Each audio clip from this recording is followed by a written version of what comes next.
Hola, muy buenas tardes a todos y bienvenidos a Casa América y a esta segunda sesión de homenaje a la obra y la figura de Roberto Bolaño 15 años después.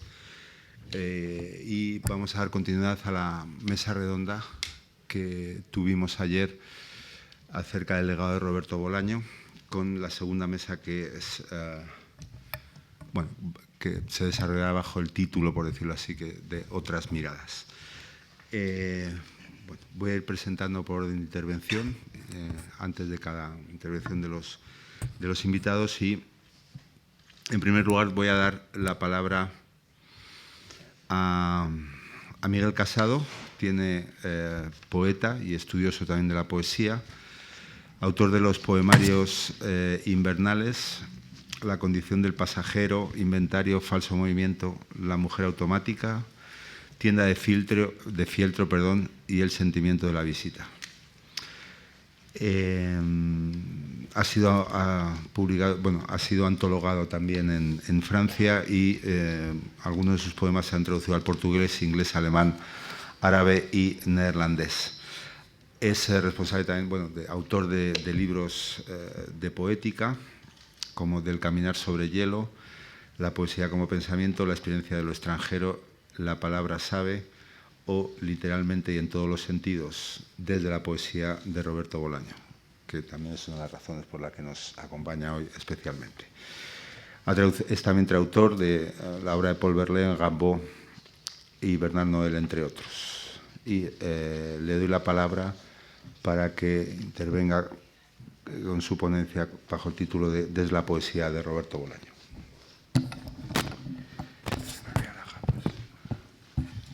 Bueno, buenas tardes. Gracias a Eduardo Becerra y a la Casa de América por esta ocasión de releer y de hablar de la poesía de Bolaño. Para el programa di ese título, que es muy cómodo porque no dice nada, que es Desde la poesía de Roberto Bolaño, y mientras iba leyendo surgió un título que le convirtió al otro en subtítulo y que en realidad es del propio Bolaño y que dice: lo que aún no tiene forma me protegerá. Cuando se habla de Roberto Bolaño, no suele tardar el momento en que se comparan sus narraciones y su poesía, y en que ésta sale perdiendo en la comparación. Se asegura que no está a la misma altura, o en los casos más amables, que el gran poder poético del escritor se concentra en sus novelas y relatos. Aunque se haya repetido tanto, no comparto esta opinión y querría tomarla como punto de partida esta tarde. Parece, sí, probable que muy pocos hubieran leído su poesía sin el impresionante éxito de sus novelas, pero esto no demuestra nada. Es estructural en la difusión de la poesía que haya enormes lagunas, que muchos autores queden en la sombra pese a su interés y que ello con frecuencia afecte precisamente a grandes poetas. Con palabras del propio Bolaño: ¿cuántas mitades de genios chilenos se nos quedaron en las manos? Pero no sé si se trata realmente de un juicio particular sobre la poesía de Bolaño. Lo dudo por un doble motivo. Por un lado, quizá para entenderlo ayudaría a leer El odio a la poesía de Ben Lerner, un ensayo muy sugerente desde su mismo título. Si aciertan sus hipótesis sobre la extensión de este odio, Bolaño sería en verdad un buen candidato para padecerlo. Toda su escritura, tanto la narrativa como la poética, construye un mito de la poesía como cumbre humana, manifestación de las mejores virtudes de la especie, próxima a un absoluto. Reelaborando mitos de signo romántico, como el vínculo entre poesía y derrota, el de los poetas malditos o el poder del sueño, esta centralidad de lo poético atraviesa como la más característica mirada personal todos sus libros, también por supuesto las novelas. ¿No será en el fondo un rechazo de este criterio, rechazo que se remonta a la célebre condena platónica, lo que lleva a menospreciar la poesía de Bolaño como forma de expresar desagrado sin enfrentarse al prestigio de sus novelas? Porque, por otro lado, este menosprecio no parece sostenerse en ninguna clase de análisis. Se formula como juicio estético de orden general y no sé si cabe hablar así sin determinar desde dónde se hace, desde qué poética, con qué referencias. Y quienes nos solemos mover por el espacio de la poesía sabemos hasta qué punto está fragmentado, carente de referencias compartidas. Es aún más notable ignorar esto para juzgar a Bolaño si se tiene en cuenta su constante crítica del canon, su impugnación de una práctica poética convertida en sistema. Dice, por ejemplo, se escribe siempre fuera de la ley, que al leerlo obligaría a tomar partido de modo concreto, no global ni intemporal. Un fuerte núcleo de rechazo de lo propio está en la base de todas sus concepciones poéticas, políticas, nacionales, desde los manifiestos juveniles en los que se acoge a nombres que constituyen mitos del rechazo, como Rimbaud o Lautréamont, hasta el peso que concede su escritura a la línea poética norteamericana que nace de Pound y llega al movimiento beat, sin olvidar su exploración de las vanguardias latinoamericanas y europeas tardías, ni su reivindicación de la antipoesía de Nicanor Parra. No es dócil Bolaño con los criterios poéticos establecidos.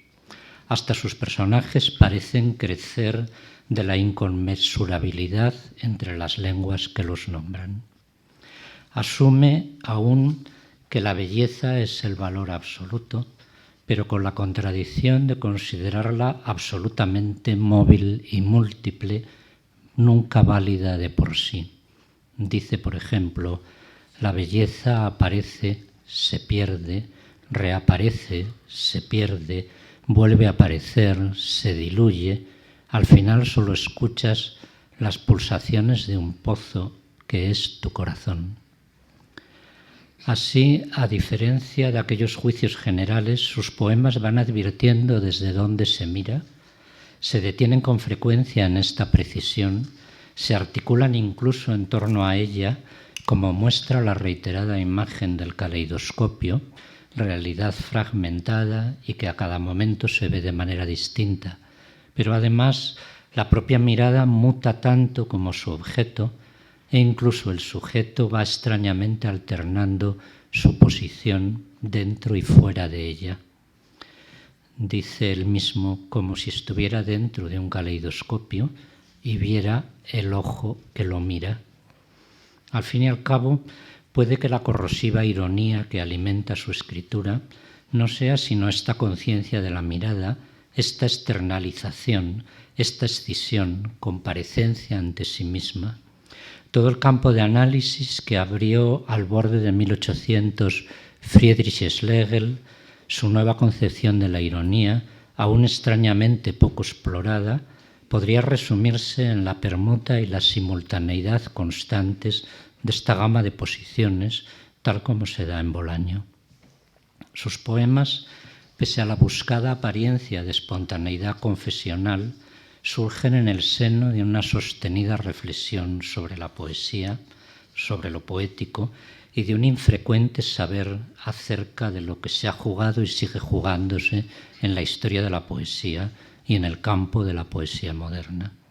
El autodidacta que estudió en una universidad desconocida es una de las personas de nuestra época que más íntegramente han dedicado su vida a este ámbito de conocimiento. Así, si los trovadores provenzales son para Bolaño un primer cimiento de algo que no puede tener cimiento, como es la poesía, la lectura que hace del espacio del simbolismo, del romanticismo, es siempre activa y peculiar, Su vínculo con el legado de la tradición reúne inseparablemente continuidad y discontinuidad, un permanente tomar partido, la sensación tan poundiana de que todo es contemporáneo, está vivo y en crecimiento al margen de su antigüedad y su contexto. Se recurre con frecuencia a elementos marcados por el simbolismo, como lluvia o nieve, sin que porten valor simbólico, pero sabiendo que van a posar un aura de sentido en los ojos de quien lee y que funcionarán como factor de indeterminación, no controlado por el poeta ni por el poema. O se ponen en escena motivos románticos con una calculada mezcla de pasión y crudeza, frialdad incluso, capaz de resonar patética e irónica a la vez. O se evocan tópicos de la Edad Media o del propio romanticismo en una Latinoamérica convertida en osario por la derrota violenta de la Revolución, donde el tiempo de la juventud queda para siempre inscrito como presencia espectral. El mismo Bolaño analiza y trata de explicarse la enorme y fecunda libertad con la que se mueve entre los archivos literarios, los que impugna y los que venera. Y es el carácter que asume la derrota como raíz, como lo previo, lo que la lleva a la derrota a hacerse fundamento de toda su trayectoria. Es un origen intensamente negativo que invierte su energía de modo igualmente intenso. Invierte en el sentido de que le da la vuelta, ¿no? La fidelidad a una idea de la vida, a una pasión social, a una práctica del arte después de la derrota, se transforman en libertad. Cuando se persiste en sostener esa fidelidad, sin otro fin ya que ella misma, gratuita y plena. La gratuidad, la falta de fin, se asocian a la escritura cotidiana, la que en cualquier momento está disponible. Las largas series en prosa, Gente que se aleja, Prosa del otoño en Gerona y numerosos poemas más remiten sin duda a ese tipo de diarios sin formato que ocupó a Juan Ramón Jiménez o a Eugenio Montale, como remiten también a los proyectos de épica a ras del suelo de William Carlos Williams o de Charles Olson. De este modo, la poesía se ofrece como nombre de lo gratuito, sin ningún valor añadido, gesto orgulloso de quien persiste en el vacío, de quien, insisto, ha desenvuelto negatividad en libertad. Y como en Bolaño no se pueden deslindar ni en su origen ni en su despliegue el conocimiento y la práctica, el característico informalismo de su poesía no es otra cosa que búsqueda continua y sin concesiones de una forma libre, quizá una utopía que la lengua le promete en estos dos versos de los que he tomado el título y que dicen: castillos y pájaros de otra imaginación, lo que aún no tiene forma me protegerá. Al leer apenas sin pausa en el arrastre de su velocidad tonal, nada resulta previsible en los poemas, verdaderos textos mutantes, que cada vez parecerán distintos en la búsqueda de contextos, de continuidades, de proyecto que el lector involuntariamente siempre mantiene. Un texto sin respuestas, pero de movimiento excesivo, describe uno de ellos. Los poemas de Bolaño podrán dejar también así flashes metafóricos de luz brillante. Por ejemplo, el cielo en la hora del muchacho es un enorme tornillo hueco con el que la brisa juega, o que tu tiempo se alargue como una caña de bambú por la columna vertebral del que ames, o torsiones sintácticas que labran superficies casi táctiles, por ejemplo, sombra delgada y ágil, la ramada oscura, donde curar sus heridas Pancho pudiera, pero se insertarán todo ello en el seno de un impulso antirretórico, activo de muchos modos, y un verso libre y fluyente, pertinaz en sus gestos antirrítmicos, querría sentirse prosaico en el exterior de la prosa. Marcadas frases sueltas parecen volverse autónomas, decirse fuera de una voz.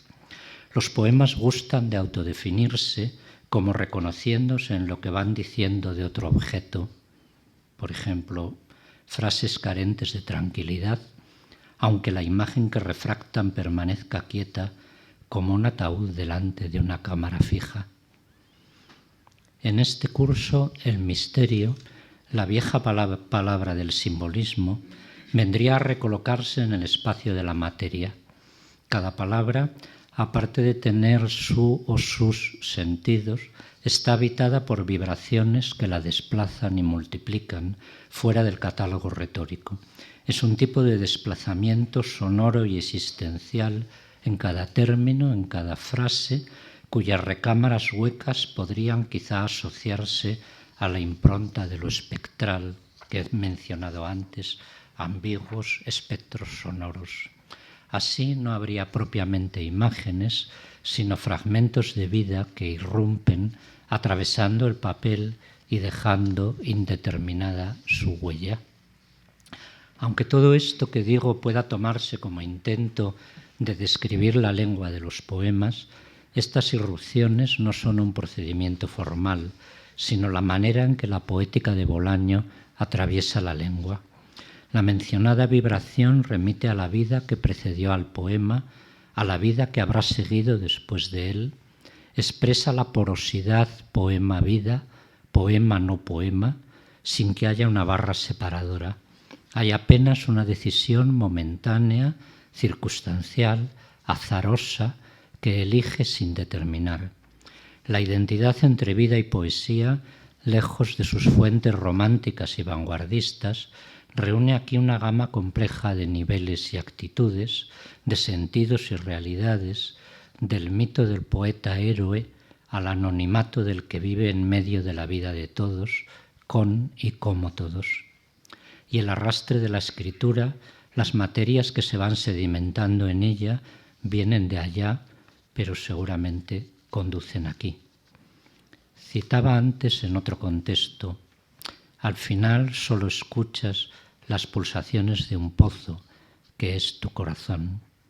Después de lo dicho, esto debería leerse en sordina, no como autobiografía ni como relieve del yo, lo es, solo como latidos de una vida que alguien percibe, el sujeto, ese yo oído, yo voz, lo es en cuanto se siente viviendo. No importa lo que hace o cuenta, por eso puede ser anodino, repetido, sórdido, sino su forma de sentirse vivo. La escritura se lo permite, le abre este camino que es un pozo, pero también en ella un espacio abierto y libre. Y entonces el héroe, ¿en qué consiste esa valentía que Bolaño atribuye siempre a los poetas como su rasgo distintivo? Los poemas perfilan una específica posición nihilista. Se niega la posibilidad de vivir, obturada por la falta de sentido que procede de la muerte y que se multiplica en lo cotidiano, pero a la vez no se pone nunca en duda la tarea de vivir. Expresa un vitalismo nihilista, pero a la vez, capaz de formular en positivo una existencia negada de antemano. Desplazarse a toda velocidad, con toda la energía, hacia ninguna parte. Escritura rápida, dice, trazo rápido sobre un dulce día que llegará y no veré.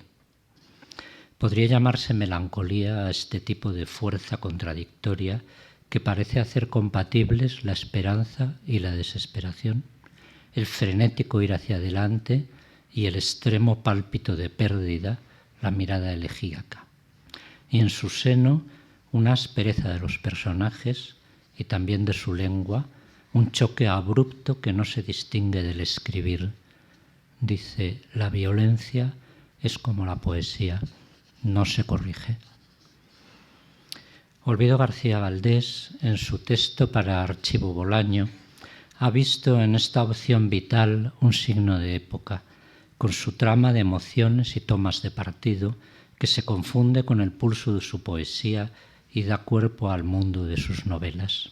Dice Olvido: cierta manera colectiva de vivir en la que había entusiasmo y desesperación. De una desesperada vitalidad había hablado Pasolini, una actitud política, y en cada poeta, si lo era, la apuesta a todo o nada. Ahí se perfila lo que Bolaño llama valor. Es una actitud y una conducta que se da en la vida y en la escritura, pero que resulta incurablemente existencial. Fue hablando de Alonso de Ercilla, el clásico autor de la Arabucana, que algunos consideran el origen colonialista de la literatura chilena. Fue hablando de él en un texto de Entre paréntesis, donde con más claridad vino a definir esa valentía. Decía Bolaño: a Ercilla le queda algo que tienen todos los verdaderos poetas, si bien en sus formas más extremas y bizarras. Le queda el valor. Un valor que a la hora de la vejez no sirve para nada, como tampoco, entre paréntesis, sirve para nada a la hora de la juventud, pero que a los poetas les sirve para no arrojarse desde un acantilado o no descerrajarse un tiro en la boca, y que ante una hoja en blanco sirve para el humilde propósito de la escritura. Creo que hay todavía otro trazo que completaría este retrato o esta propuesta moral, y con él termino. Como las novelas tienen su escenario, de la travesía del desierto al encierro en un cuarto de baño, los poemas sugieren también un paisaje. Y el que los contiene y atraviesa es, lo acabo de citar, pasoliniano. Un lugar de extrema precariedad social, moral y personal que ya estaba en plenitud antes de la crisis. La vivienda inhóspita, los espacios fronterizos entre la ciudad y su exterior, un medio rural que replica en eco los estragos del urbano, los trabajos proscritos y el subempleo, el hambre, la falta de papeles, la violencia inminente, la policía como única representación de una sociedad paralela y lejana. Ahora que vuelven algunos viejos y desactivados clichés de la poesía social así llamada, la intensidad de estos poemas, que no son panfletos, que no renuncian a la complejidad, se impone y sobrecoge.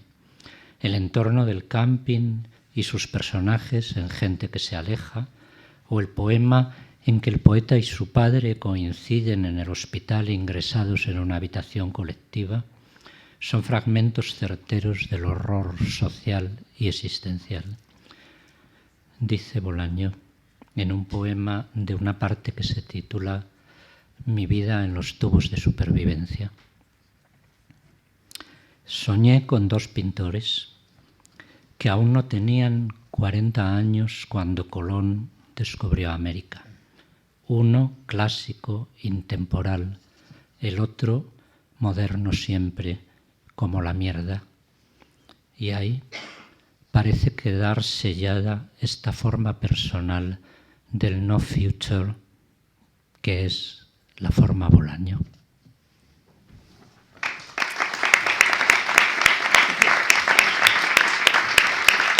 Gracias. Gracias, Miguel. Voy a pasar la palabra a Ana Merino, que es catedrática en el Departamento de Español y Portugués de la Universidad de Iowa, donde dirige el máster de Escritura Creativa en Español de esa misma universidad. Tiene una extensa obra como creadora y como crítica. Como creadora ha publicado 9 poemarios.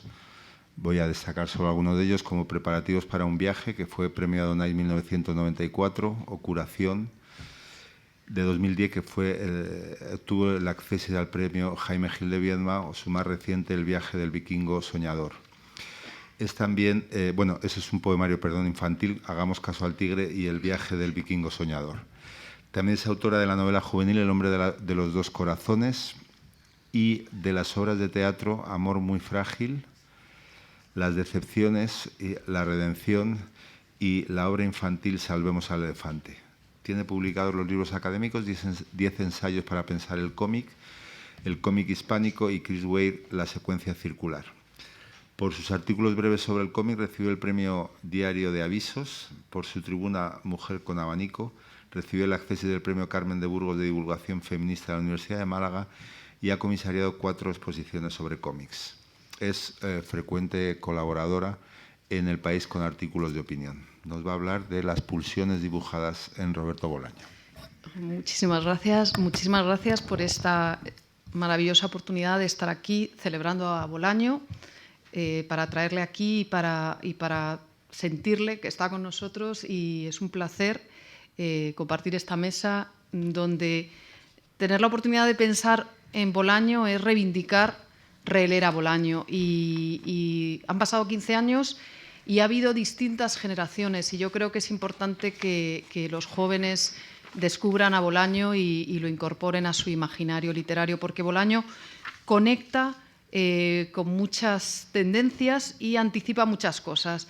He escrito un breve texto que va a servir de arranque para desarrollar algunas ideas que vamos a compartir, y como está Aitor, que también nos va a hablar de su experiencia gráfica, pues yo he querido jugar con otro paratexto.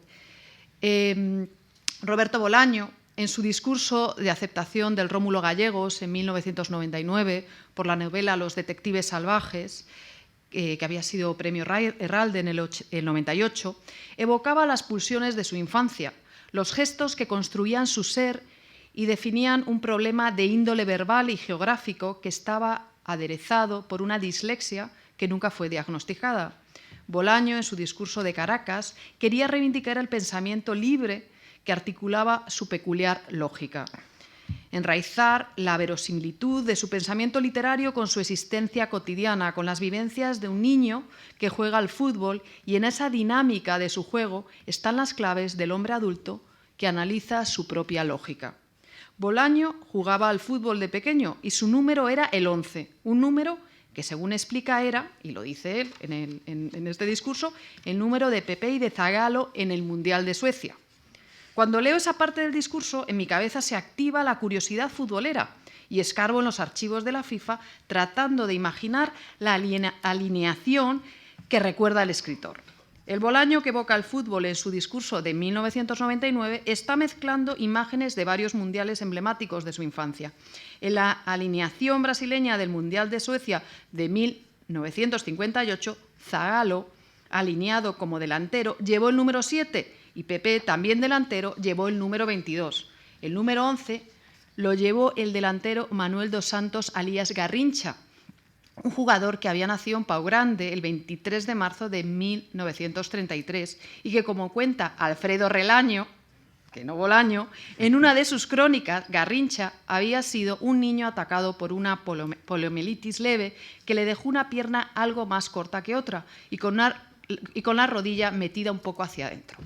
La descripción de este jugador bien podría encajar en el imaginario literario de Bolaño, porque, como explica Relaño, Garrincha tenía la pierna derecha de cowboy, arqueada y sana, pero la izquierda era extraña, de curva paralela a la otra, en lugar de hacer el paréntesis común.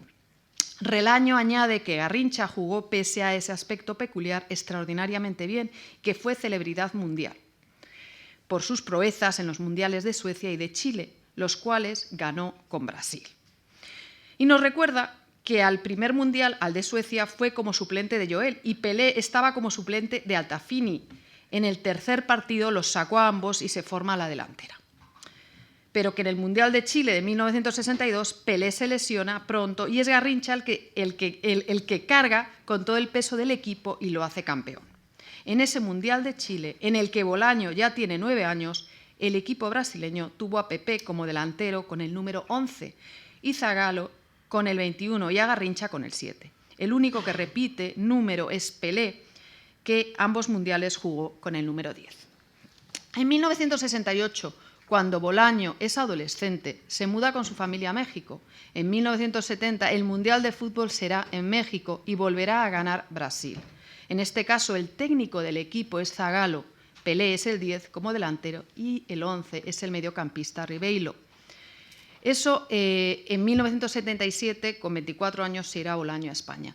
Me interesa mucho este aspecto y este juego en el que Roberto Bolaño, cuando llega a aceptar el Rómulo Gallegos en 1999, con la percepción que él tiene, con todo lo que ha trabajado, me interesaba mucho esa evocación que hace del niño jugando al fútbol. Pero volvamos al problema que Bolaño verbaliza en su discurso y a esa parte en la que el escritor recuerda que era un jugador entusiasta, pero bastante malo, aunque su pierna buena fuera a la izquierda y los zurdos no desentonen en los partidos. Bolaño reconoce que él desentonaba bastante, haciendo una media de un partido bueno cada 6 meses, y que le daba vueltas por las noches a lo que él definía como su lamentable condición de futbolista. Jugar al fútbol le hizo darse cuenta de su dislexia. El niño Bolaño chutaba con la izquierda, pero escribía con la derecha, aunque le hubiera gustado escribir con la izquierda. Ser disléxico conllevaba tener que pararse a pensar dónde estaba la derecha o la izquierda. Dice, a veces, jugando por la banda izquierda, ante la voz desgañitada de mi entrenador, yo me paraba y tenía que pensar, izquierda, derecha. Derecha era el campo de fútbol, izquierda era sacarla fuera, hacia los pocos espectadores, niños como yo, hacia los potreros miserables que rodeaban el campo de fútbol de Quilpué, de Cacuéquenes o de la provincia de Biobío. Bolaño aprenderá a tener una referencia para distinguir la derecha de la izquierda, y esa referencia será el pie izquierdo con el que pegaba a la pelota. A partir de esa confusión que genera la dislexia, confiesa la lógica verbal de su mirada, que percibe una curiosa lógica de las letras en la que, como describe, la V o B baja del nombre Venezuela es similar, por no decir familiar, a la B de Bogotá, y la C de Colombia es prima hermana de la C de Caracas. Las confusiones de aquel niño corriendo en el campo de fútbol y lanzando al lado equivocado se remiten en el juego literario de su discurso agradecido. Antes de la poesía había anidado en Bolaño el fútbol, y aunque ya era un señor de 46 años, los mismos despistes de hace 4 décadas en el campo de fútbol se repetían en su cabeza de escritor y lo verbalizaba con sinceridad ante la audiencia que lo escuchaba. Bolaño evocaba al niño entusiasta con el balón, porque sabe que en el juego fallido del niño que se esfuerza, pero no lo logra, se trazan las claves secretas del gesto creativo que da origen a su oficio solitario de escritor. La niñez es parte de su esencia y está dibujada en su poema en prosa Cuando niño, que cierra con los sueños de un niño y el trazo dibujado de una línea recta que pasa a ser redondeada en semicírculos y luego se quiebra en picos y se traduce en las propias palabras del poeta Bolaño. La línea recta es el mar en calma, la curva es el mar con oleaje y la quebrada es la tempestad. Bolaño dibuja también los barquitos y transforma el poema en versos dibujados, en 3 barquitos esquemáticos que navegan por el sueño de su niñez en la línea recta, curva y quebrada, que es el mar de sus emociones. En el poema El mar, el poeta evoca las fotos de Castelldefels, el camping, el mar contaminado, el Mediterráneo en septiembre en Cataluña. La voz poética se formula desde el tiempo adulto que se mezcla con la gestualidad de la infancia, con las pulsaciones dibujadas en viñetas esquemáticas que representan el mar en sus 3 momentos, calma, oleaje, tempestad. Bolaño, en su última estrofa, nos lleva por las viñetas que ha dibujado y sus líneas. La línea recta me producía calma. La línea curva me inquietaba, presentía el peligro, pero me gustaba la suavidad, subir y bajar. La última línea era la crispación, me dolía el pene, el vientre, etc.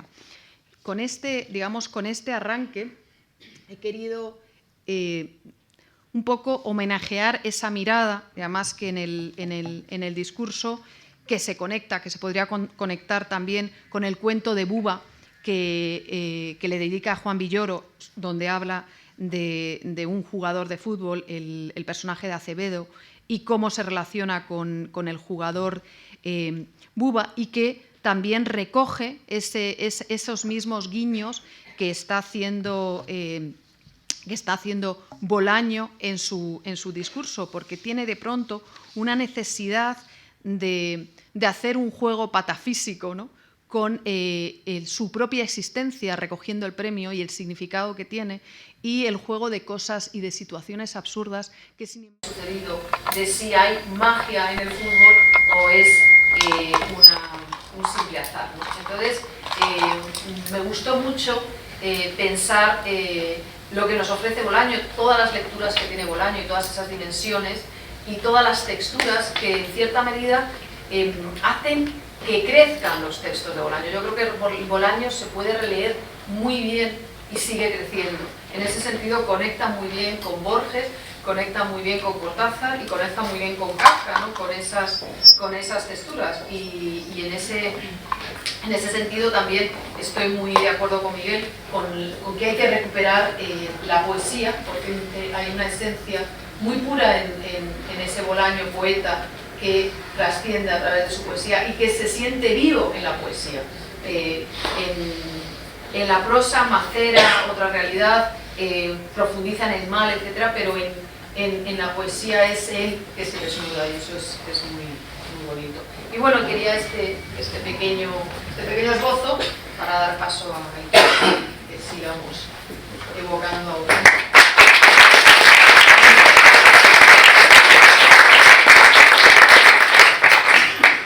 Muchas gracias, Ana, por sobreponerte a las adversidades y al público por su paciencia.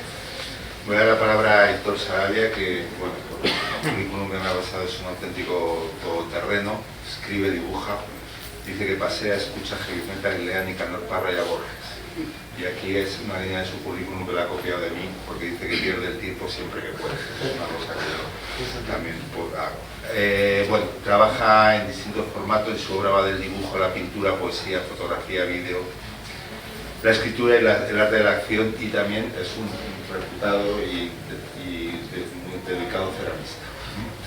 Es autor de novelas gráficas como El hijo del legionario, Pajarillo y Nada más importa. Es íntimamente autor del poemario Sin ti soy yo y Entre las zarzas. Ha publicado también un libro de ejercicio llamado Cómo ser valiente, justo, feliz y otras cosas en la vida. Su último libro es Por el olvido, hecho a cuatro manos con Paula Bonet, y que es un libro en parte gráfica donde la figura de Bolaño tiene una importancia fundamental. Es autor de exposiciones de fotografía documental, como Let Me Kiss You, The Black Mark, y desde 2011 colabora con el Centro Cerámico Talavera, reinventando la cerámica tradicional de su ciudad. Ha pintado murales para los centros culturales de España en Miami, en Los Ángeles y Ciudad de México, y autor y responsable de la intervención en los muros de la nave 11 de Matadero de Madrid.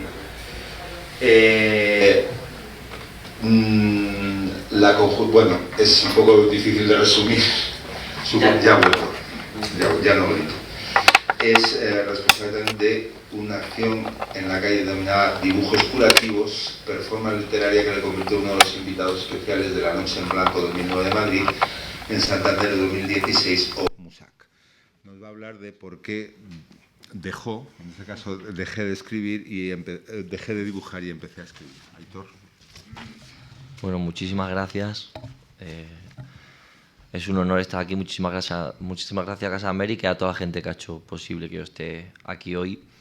Yo vengo de las artes plásticas y estar aquí con estos sabios y venir ayer a escucharles. Yo quería empezar hablando de hace 8 años. Estoy un poco triste porque hace 8 años hicieron aquí una semana maravillosa de Bolaño y yo vine todos los días, y cuando venía siempre en la puerta había un grupo de gente joven, que no los veo aquí hoy, me da mucha pena que no estén, que estábamos como esperando ansiosos a que nos tengan que contar todos estos señores que sabían tanto de Bolaño, ¿no? Fue una semana maravillosa que a mí me inspiró muchísimo. Cuando me dijeron que pusiera un título a mi pequeña ponencia aquí hoy, no pude evitar decir la verdad, y era lo que hizo Bolaño conmigo, ¿no? Que fue dejar de dibujar para empezar a escribir. En febrero publicó un libro que se llama Por el olvido, en el que el personaje principal es Roberto Bolaño. Fue un libro que abandoné, estuve trabajando en él 3 años, pero abandoné Porque bueno, conseguí a través de la editorial entrar en contacto con mucha gente del entorno Bolaño. Era fácil porque parecía que todo el mundo era amigo de Bolaño, todo el mundo había conocido a Bolaño, todo el mundo se había tomado un café con Bolaño. Parecía que yo era la única persona en España que no había conocido a Bolaño, porque todo el mundo parecía conocer a Bolaño. Entonces, después de estar 3 años hablando con un montón de gente, que otros eran sus amigos, otros sus enemigos, haciéndose pasar por amigos, yo ya estaba confundido. Me di cuenta que a mí nadie me había hablado lo que quería, ¿no? Que era sobre todo de su poesía. Me ha encantado lo que decía Miguel, por eso ayer entré al público y me pregunté qué pasa con la Universidad Desconocida, dónde está ese gran libro de poesía que a mí me cambió aquel viaje a México cuando yo vivía en Tijuana, ¿no? Entonces me embarco en ese trabajo y me di cuenta que nadie me está hablando ni de Pista de Hielo, ni de Amuleto, ni de nada, que más allá de Detectives Salvajes y de 2666, de la literatura de Bolaño no se habla. Y lo que leo en la prensa de Bolaño no tiene nada que ver con su literatura y tiene que ver más con otros temas que a mí como lector no me interesan mucho. Entonces acabo abandonando el proyecto de Por el Olvido, que es el libro como acaba titulándose. Yo el primer título para ese proyecto era Roberto Bolaño, poeta y vago. Porque en la exposición que vi en el CCB en Barcelona, que es una exposición que no me gustó nada porque parecía más una exposición a un faraón egipcio que a un escritor, aquella urna ridícula con unas gafitas, ¿no? A mí me parecía como... No sé, me encantó hacer ese proyecto porque de repente yo como lector me encontraba con unas cosas que Bolaño es un escritor que tiene todos sus contemporáneos vivos y muchos lectores que empezamos a ser contemporáneos o escritores ni lo hemos conocido ni nadie, nos hemos acercado a él simplemente por sus libros, ¿no? Entonces, a mí me parecía como muy extraño que yo quedara con alguien a hablar de Bolaño y me estuviera hablando de cómo era tomar copas con él y no me hablara de ninguno de sus libros o de su poesía, ¿no? Que a mí todo lo demás me da igual. Entonces, en aquella exposición había solo una cosa que me encantó, que fue una cosa que dije, esto sí que es totalmente Bolaño. Estaba su tarjeta de visita, la que él daba a la gente cuando conocía, y ponía Roberto Bolaño, poeta y vago. Y dije, qué maravilla, dije, esto es lo mejor que hay en toda la exposición. Y encima me encantaba porque alguien se había tomado como la decencia de tachar el número con una cintita blanca, como si los muertos pudieran contestar el teléfono cuando se les llama, ¿no? Yo cuando vi aquello dije, sin duda este libro lo tengo que parar porque hay un montón de fuerzas frenando que yo contacte con el Bolaño que yo quiero hablar, ¿no? Y era como imposible. Entonces abandono el proyecto. Es un proyecto en el que yo tenía muchas entrevistas, había hablado con mucha gente, había ido... yo soy de Talavera de la Reina y allí él gana el concurso de poesía donde se publica este librito de la Universidad Desconocida, súper primigenio, ¿no? Entonces voy a los archivos, a Toledo, donde él se presenta con La senda de los elefantes, con otro título falso, bueno, todo esto... o sea, había hecho una cosa como muy bolañesca, había hecho yo ahí sin querer, en la que llegué un momento que dije, ¿qué hago yo perdiendo el tiempo, no? O sea, al final lo que yo quería hablar era de yo como lector, ¿no? Entonces abandono el proyecto. Esto iba a ser un libro que se iba a llamar Roberto Bolaño, poeta y vago, y iba a ser un libro escrito e ilustrado por mí, ¿no? Aparece Paula Bonet, que es una ilustradora a la que yo conocía solamente su trabajo y a la que admiraba muchísimo, y nos conocimos por temas laborales y ella sabía, porque compartíamos editorial en aquel momento, que yo estaba haciendo este libro de Bolaño que no terminaba de salir y que yo iba posponiendo a la editorial, ¿no? Entonces ella en un petit comité me pregunta un día que por qué no hago el libro de Bolaño, ¿no? Y yo le cuento todo esto y digo, mira, yo lo único que me he encontrado son gente que dicen que son sus amigos, gente que un día se le encontró por aquí, gente que me encantaría hablar con ellos y no me contestan ni un mail ni el teléfono, que son con los que yo quiero hablar. Y digo, y aquí parece que están todos guardando como un gran secreto, pero aquí no hay secreto, aquí quiero hablar de literatura, ¿no? Entonces le conté todo esto que yo he contado en 3 segundos, yo solo conté en 3 horas, la pobre aguantó ahí las 3 horas y cuando acabó me dijo, ay, todo esto que me has contado es el libro. Lo que tú tienes que contar es por qué no has hecho este libro de Bolaño, ¿no? Y así nació Por el Olvido. De hecho, a mí en cuanto me lo dijo me vino el título de Por el Olvido. A mí Borges me encanta, ¿no? Y hay un poema de Borges, el que se llama Otro poema de los dones, que tiene un verso maravilloso que dice, por el olvido, que anula o modifica el pasado. Y yo llevaba 4 años sufriendo eso, gente que solo quería borrar o modificar el pasado, como si Bolaño hubiera hecho algo muy malo que no se podía contar o algo muy bueno que era como un secreto, ¿no? Y al final lo que yo quería hablar era de cómo me gustaba leer a Bolaño, ¿no? De cómo alguien que ve las artes plásticas acabé escribiendo gracias a leer a Bolaño, ¿no?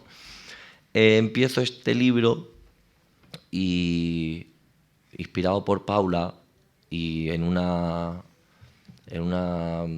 momento paranormal como lo que hemos tenido hoy, en un sueño a mí se me aparece Nicanor Parra y ya no me acuerdo si me hablaba en chileno o en argentino, porque yo decía, ¿cómo se me aparece Parra hablándome en argentino? Y Parra viene y me dice, en el libro lo cuento, no lo he traído porque estos señores leen súper bien, pero si yo lo leo tartamudo, me confundo, yo no estoy acostumbrado a leer, yo estoy acostumbrado a dibujar. Pero en el libro lo cuento cómo se me aparece Nicanor así entre las ramas y me dice, Aitor, la verdad de Bolaño está en sus libros. Y ahí es cuando dije, ahora es cuando sí hago el libro de Bolaño. Porque si Nicanor Parra venía en un sueño a decirme que la verdad de Bolaño... Ahora, o sea, Nicanor aún no estaba muerto. me mandó ese mensaje que nadie, de toda la gente con la que yo he intentado hablar, me dijo, mira, Aitor, tú no hables con nosotros. Tú has leído a Bolaño, escribe lo que te dé la gana, ¿no? ¿Qué más da, no? Como que había un montón de cosas que parecía que eran como incontables, ¿no? Entonces, hacer ese libro en el que escribo y hablo de Bolaño y encontrarme con Paula, en el que tengo la posibilidad de contar muchas cosas en imágenes que no se cuentan escribiendo, que es lo maravilloso de las imágenes, ¿no? Que podemos jugar con ellas. Sigo a mi profesor favorito del mundo, que va a ser siempre Bolaño, no porque es mi profesor favorito de literatura, sino porque es mi profesor de vida. Yo cuando leí Los Detectives Salvajes fue en el año 2004 y yo vivía en Tijuana. Entonces, claro, es imposible, que me encanta cuando viene gente a decirme, bueno, sí, tal, y yo digo, mira, a ver, gente, esto me pasa mucho cuando me invitan así de rebote a sitios con señores de la literatura, ¿no? Y les digo, a ver, si tú te flipaste con Rayuela y veas un pueblo de Ciudad Real, ¿cómo no iba a flipar yo con Los Detectives Salvajes, que estaba con 20 años, $10 en el bolsillo para cruzar a San Diego leyendo Detectives Salvajes? Era imposible que yo y otra generación no nos creyéramos a Arturo Belano, o sea, era imposible, porque además Bolaño muere y sale 2666 y ahí yo tengo 22 años, 23, entonces es imposible no escapar a esa red. Me ha dado mucha pena justo eso, ¿no? Que hace 8 años sí veía a toda esa gente que estábamos ahí en la puerta, que hicieron las charlas ahí abajo, esperando a que abrieran como si fuera a faltar sitio, ¿no? Como que parecía que... Y fueron charlas en las que, bueno, yo me acuerdo que luego, después de 5 días, y además vino Patti Smith a leer sus poemas, que es un personaje que a mí me encantó y que incluí en el libro, porque a lo largo de los años que Patti Smith ha ido apareciendo como una lectora de Bolaño, yo en el libro la incluí porque dije, qué bien que aparece una persona que habla de los libros de Bolaño, que nos habla de cuánto le gustan los libros y cómo es Amuleto y cómo es Estrella Distante, ¿no? Entonces, que me han invitado a estar aquí hoy a hablar de Bolaño cuando hace 8 años, yo a los que estaba aquí sentado y que por accidentes terminé publicando este libro sobre Bolaño, pero con un título de un poema de Borges, es un absoluto honor. Así que muchas gracias, de verdad. Gracias.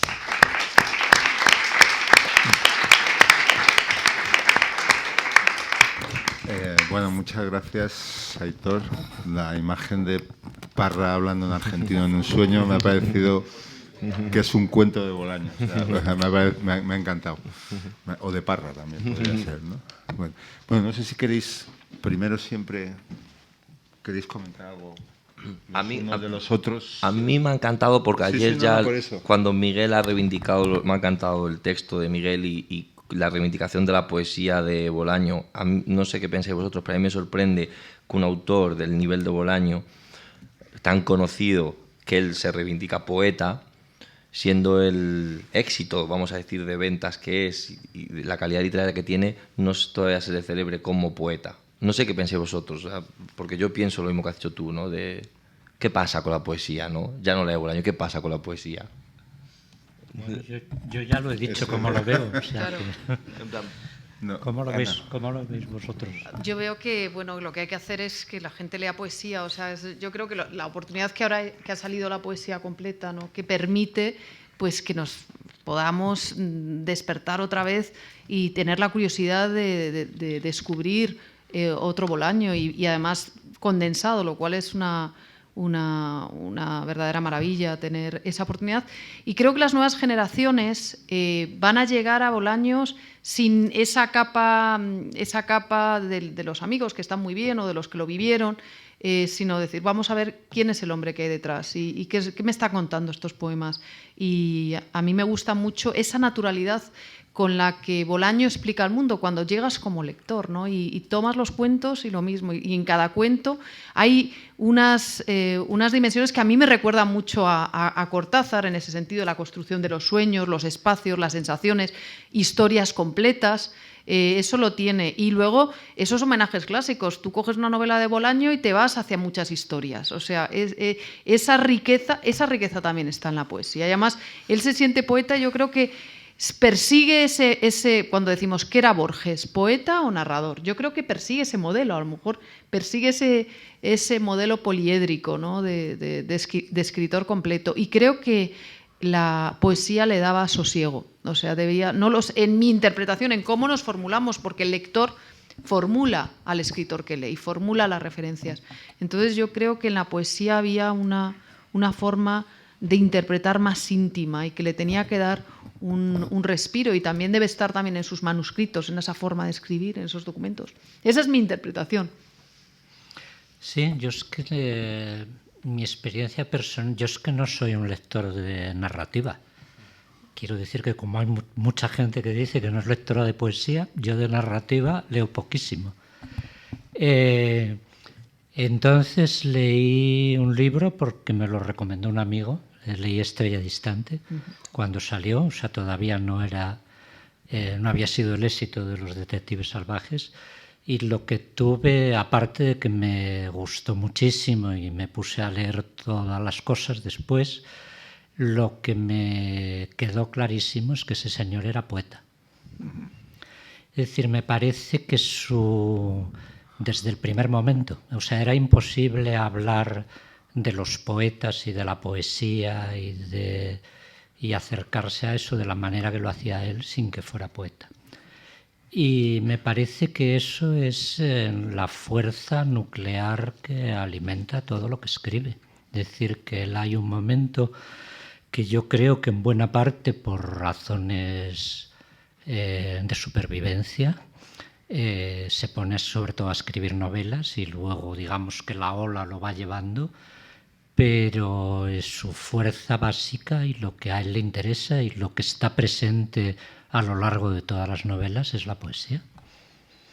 Es su experiencia de joven, es su formación con el grupo de amigos de México, es decir, es lo que está por debajo de todo, ¿no? Sí, sin duda. Un sustrato de poeta. No, sin duda, vamos, como dijo, había un estudioso que decía que dejó de escribir poesía para escribir sobre poetas.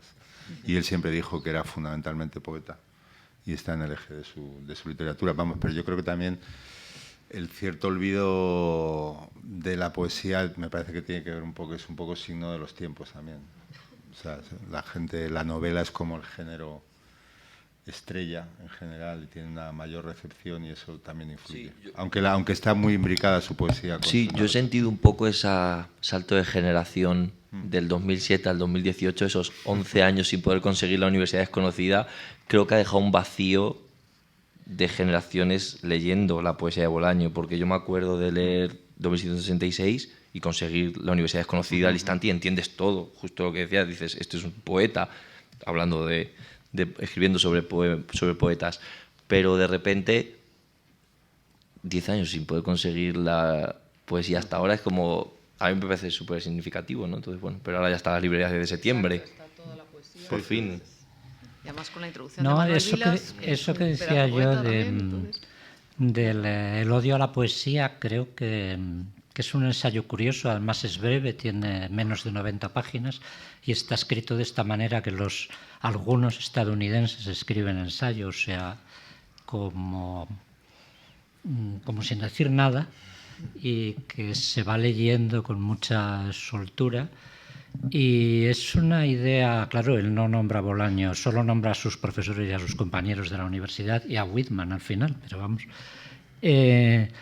Esa idea de de que todo el mundo le pide cuentas a la poesía y tiene un motivo para distanciarse de ella, ¿eh?